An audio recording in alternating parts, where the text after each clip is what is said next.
Class ആരംഭിക്കാം. അപ്പോ നമ്മൾ കുറച്ച് ദിവസങ്ങളിലായിട്ട് നിങ്ങളുടെ സിലബസിൽ ലീഡേഴ്സ് ഓഫ് റെനേസൻസ് എന്ന് പറയപ്പെട്ട മൊഡ്യൂൾ ആയിരുന്നു നമ്മൾ ചർച്ച ചെയ്തുകൊണ്ടിരുന്നത്. അപ്പൊ ഇന്നലത്തെ സെക്ഷനോട് കൂടി ആ മൊഡ്യൂളും അതുപോലെ നിങ്ങൾക്ക് തരുന്നിട്ടുള്ള നിങ്ങളുടെ സിലബസിൽ പറഞ്ഞിട്ടുള്ള socio religious reform movement in Kerala എന്ന് പറയുന്നൊരു ടോപ്പിക്കുണ്ട്, അതും ഇതോടുകൂടി കംപ്ലീറ്റ് ആയിരിക്കും. കാരണം നമ്മൾ ഈ പറയപ്പെട്ട നവോത്ഥാന നായകർ മുന്നോട്ട് വെച്ച മത നവോത്ഥാന പ്രസ്ഥാനങ്ങളാണ് socio religious reform movement in Kerala എന്ന രീതിയിലുള്ള ടോപ്പിക്ക് നമുക്ക് പഠിക്കാനുള്ളത്. അതായത് നമ്മുടെ ശ്രീനാരായണ ഗുരുവിനെ പഠിച്ചപ്പോൾ നമ്മൾ SNDP വളരെ ബ്രീഫായിട്ട് പഠിച്ചു. ഇപ്പൊ SNDP എന്നത് സാമൂഹ്യ മത നവോത്ഥാന പ്രസ്ഥാനമാണ്. അയ്യങ്കാളിയെ പഠിച്ചപ്പോൾ നമ്മൾ SJPS സാധുജന പരിപാലന സംഘത്തെ കുറിച്ച് പഠിച്ചു. പൊയ്കേൽ ലോഹനെ കുറിച്ച് പഠിച്ചപ്പോ പ്രത്യക്ഷ രക്ഷാ ദൈവസഭയെ കുറിച്ച് പഠിച്ചു. വൈകുണ്ഠസ്വാമി സമത്വ സമാജം. അപ്പൊ അങ്ങനെ ഈ പറയപ്പെട്ട മൊഡ്യൂളിൽ തന്നെ പഠിച്ച കാര്യങ്ങൾ തന്നെയാണ് ഇനി വീണ്ടും ഇവിടെ വരുന്നത്, സോഷ്യോ റിലീജിയസ് റിഫോം മൂവ്മെന്റ് വരുന്നത്. അപ്പൊ ഇനി ഒരു റിപ്പീറ്റിന്റെ ആവശ്യമില്ല. ഈ ക്ലാസ് മാത്രം നല്ല രീതിയിൽ ശ്രദ്ധിച്ചാൽ എന്ത് ചെയ്യാം, നിങ്ങൾക്ക് ആ പറയപ്പെട്ട രണ്ട് മൊഡ്യൂളും അവിടെ എന്ത് ചെയ്യുന്നുണ്ട്, ഒരു മാർക്ക് നഷ്ടപ്പെടാതെ കിട്ടും. അപ്പൊ ഇന്ന് നമ്മൾ ചർച്ച ചെയ്യാൻ പോകുന്നത് ഈ 2022, 23, 24 കാലഘട്ടങ്ങളിൽ കേരള PSC നടത്തിയ ജനറൽ PSC മത്സര പരീക്ഷകളിൽ ഈ റിനൈസൻസ് അല്ലെങ്കിൽ ലീഡേഴ്സ് ഓഫ് റിനൈസൻസ് സാമൂഹ്യ മത നവോത്ഥാന പ്രസ്ഥാന സോഷ്യോ റിലീജിയസ് റിഫോം മൂവ്മെന്റ്, ഈ രണ്ട് ടോപ്പിക് ആണല്ലോ, മൊഡ്യൂളാണ് നമുക്ക് തീർന്നത്. അതിൽ നിന്ന് ഏതാനും പ്രധാനപ്പെട്ട ചോദ്യങ്ങളാണ് നമ്മൾ ഇന്ന് ഈ സെക്ഷനിലൂടെ മനസ്സിലാക്കാൻ പോകുന്നത്. അതായത് PYQ സെക്ഷൻ ആണ്, ഒരു പ്രീവിയസ് ഇയർ ക്വസ്റ്റ്യൻ പേപ്പറുമായി ബന്ധപ്പെട്ടുള്ള ഒരു സെക്ഷൻ ആണ് ഈ പറയപ്പെട്ട ഇന്ന് നമ്മൾ കൈകാര്യം ചെയ്യാൻ പോകുന്നത്. അപ്പൊ ഈ സെക്ഷൻ കൂടി അവസാനിക്കുന്നതോടുകൂടി നിങ്ങൾക്ക് ഈ മേഖലയിൽ പഠിക്കാനുള്ള മെറ്റീരിയൽ അത് ഞാൻ പ്രൊവൈഡ് ചെയ്യുന്നതായിരിക്കും. ആ മെറ്റീരിയൽ എന്തൊക്കെ നിങ്ങൾ സ്പെസിഫൈ ചെയ്ത് പഠിക്കണം എന്ന് ഞാൻ വ്യക്തമായിട്ട് ആഡ് ചെയ്തിരിക്കും. ആ കാര്യങ്ങൾ വ്യക്തതയോടുകൂടി പഠിക്കും. നമ്മൾ ഈ പറയപ്പെട്ട എല്ലാ മൊഡ്യൂളും കംപ്ലീറ്റ് ആയതിനു ശേഷം അവസാനം ഞാൻ ഒരു ക്ലാസ് കൂടി ടീച്ചറിനോട് ചോദിച്ചിട്ടുണ്ട്. ആ അവസരത്തിൽ നിങ്ങൾ വ്യക്തമായി പഠിക്കേണ്ട കാര്യങ്ങൾ ഒരിക്കൽ കൂടി ഞാൻ എന്ത് ചെയ്യും, പരീക്ഷ അടുക്കുന്നതിന് ഏകദേശം ഉള്ള ദിവസങ്ങളിൽ ഞാൻ വീണ്ടും ഒരു ക്ലാസ് ആയിട്ട് നിങ്ങൾക്ക് തരുന്നതായിരിക്കും കേട്ടോ. അപ്പൊ തരുന്ന കാര്യങ്ങൾ വ്യക്തമായിട്ട് പഠിക്കുക, ക്ലാസ് ഫോളോ ചെയ്യുക. ഇത് മാത്രമേ നിങ്ങളുടെ ഡ്യൂട്ടി ആയിട്ടുള്ളൂ. ആ ഡ്യൂട്ടി നല്ല രീതിയിൽ നിർവഹിച്ചാൽ ഈ പറയപ്പെടുന്ന ലിസ്റ്റിൽ ഉൾപ്പെടാം, ജോലി എന്ത് ചെയ്യാം, മേടിച്ചെടുക്കാം.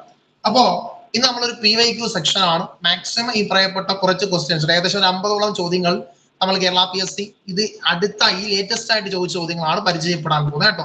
ചോദ്യങ്ങൾ മുഴുവനും മലയാളത്തിലാണ്. ഈ പറയപ്പെട്ട ജനറൽ PSC മത്സര പരീക്ഷ നിങ്ങൾക്ക് അറിയാമല്ലോ. അപ്പൊ അതുകൊണ്ട് ഈ പറയപ്പെട്ട എന്തെങ്കിലും ഒരു ബുദ്ധിമുട്ടുണ്ടെങ്കിൽ എന്ത് ചെയ്യുക, എന്നോട് ചോദിക്കുക. അത് കമന്റ് ചെയ്യേണ്ട, മൈക്ക് ഓൺ ആക്കി എന്ന് പറഞ്ഞാൽ മതി കേട്ടോ. ശരി, നമ്മൾ ക്ലാസ്സിലേക്ക് കിടക്കാം. ഓക്കെ, നോക്കിക്കേടാ, അത് കാണാൻ പറ്റുന്നുണ്ടല്ലോ. ഞാന് ഈ രീതിയിൽ ക്വസ്റ്റ്യൻ ഉൾപ്പെടുത്തിയത് നിങ്ങൾക്ക് കൂടുതൽ ഇത്തിരി വിശ്വാസയോഗ്യമാവുന്നതിന് വേണ്ടിയിട്ടാണ്. ഞാൻ PSC ചോദ്യ പേപ്പർ തന്നെ ഇവിടെ ഉപയോഗിച്ചിരിക്കുന്നത് കേട്ടോ. PSCയിലെ ചോദ്യ പേപ്പർ തന്നെയാണ് ഇവിടെ ഞാൻ ഉപയോഗിച്ചിരിക്കുന്നത്, കൂടുതൽ വ്യക്തത കിട്ടുന്നതിന് വേണ്ടി. കാരണം ഞാൻ ക്ലാസ്സിന്റെ ഇടയ്ക്ക് എപ്പോഴും പറയാറുണ്ട്, റിപ്പീറ്റ് ആണ് പറയാറുണ്ട് അല്ലേ. അപ്പൊ ഞാൻ ആ റിപ്പീറ്റിന് എന്തെങ്കിലും തെളിവ് തരണ്ടേ, അല്ലാതെ മാത്രമല്ലേ അതൊരു വിശ്വാസയോഗ്യമായി മാറുകയുള്ളൂ. അതുകൊണ്ടാണ് ഞാൻ ഈ സെക്ഷൻ ഈ രീതിയിൽ തയ്യാറാക്കിയത് കേട്ടോ. നിങ്ങൾക്ക് തരുന്ന മെറ്റീരിയൽ വളരെ വ്യക്തമായിട്ട് തരുന്നതായിരിക്കും കേട്ടോ. ശരി, നോക്കിക്കേടാ. ഒന്നാമത്തെ ചോദ്യം ഇതിൽ 51ാമത്തെ ചോദ്യമായിട്ട് കാണും, കാരണം പല പരീക്ഷയ്ക്ക് ചോദിച്ച ചോദ്യങ്ങളാണ്. അതായത് ആത്മോപദേശ ശതകം, ഈ പറയപ്പെട്ട പുസ്തകത്തിന്റെ കർത്താവാര് എന്നാണ് കേരള PSC ചോദിച്ചത്. 4 ഓപ്ഷൻ തന്നു: ചട്ടമ്പി സ്വാമികൾ, വിവേകാനന്ദ സ്വാമികൾ, കുമാരനാശാൻ, ശ്രീനാരായണ ഗുരു. അപ്പൊ ഈ പറയപ്പെട്ട 4 വ്യക്തികളിൽ ആത്മോപദേശ ശതകത്തിന്റെ കർത്താവാര്. നമ്മൾ വ്യക്തമായിട്ട് ഈ പുസ്തകത്തെ കുറിച്ച് പഠിച്ചു, ഈ നവോത്ഥാന നായകന്മാരെ കുറിച്ചൊക്കെ നമ്മൾ നോക്കിയതാണ്. ഇതിൽ ആരുടെ പുസ്തകമാണ് ആത്മോപദേശ ശതകം? ഇതിൽ 4 ഓപ്ഷൻ കേരള PSC നൽകിയിട്ടുണ്ട്: ചട്ടമ്പി സ്വാമികൾ, വിവേകാനന്ദ സ്വാമികൾ, കുമാരനാശാൻ, ശ്രീനാരായണ ഗുരു. അപ്പൊ ഇങ്ങനെ ഈ പറയപ്പെട്ട 4 ഓപ്ഷൻ തന്നിട്ടുണ്ട്. ഇതിൽ ആത്മോപദേശ ശതകം എഴുതിയത് ആര് എന്നാണ് കേരള PSC ചോദിച്ചിരിക്കുന്നത്. വളരെ റിപ്പീറ്റ് ആയിട്ടുള്ള ഒരു പ്രധാനപ്പെട്ട രചനയാണ് കേട്ടോ. അപ്പോ അവിടെ വ്യക്തമായിട്ട് പഠിച്ചു വെച്ചോണം. ശ്രീനാരായണ ഗുരുവിന്റെ രചനയാണ് ആത്മോപദേശ ശതകം. ശ്രീനാരായണ ഗുരുവിന്റെ രചനയാണ് ആത്മോപദേശ ശതകം. കേരള PSC ചോദ്യമാണ്. രണ്ടാമത്തെ ചോദ്യം ശ്രദ്ധിച്ചേ: കന്യാകുമാരിയിലെ ശാസ്താംകോയിലിൽ ജനിച്ച കേരളത്തിന്റെ സാമൂഹിക പരിഷ്കർത്താവ് ആരായിരുന്നു? കന്യാകുമാരിയിലെ ശാസ്താംകോയിലിൽ. ഞാൻ ക്ലാസ്സിൽ സൂചിപ്പിച്ചു ശാസ്താംകോയിൽ, അതായത് ഇവിടെ സ്വാമിത്തോപ്പ് എന്നാണ് ഉദ്ദേശിച്ചത് കേട്ടോ. സ്വാമിത്തോപ്പ് അല്ലെങ്കിൽ ശാസ്താംകോയിൽ എന്ന രീതിയിൽ ഞാൻ ക്ലാസ്സിൽ വ്യക്തമായി പറഞ്ഞിരുന്നു.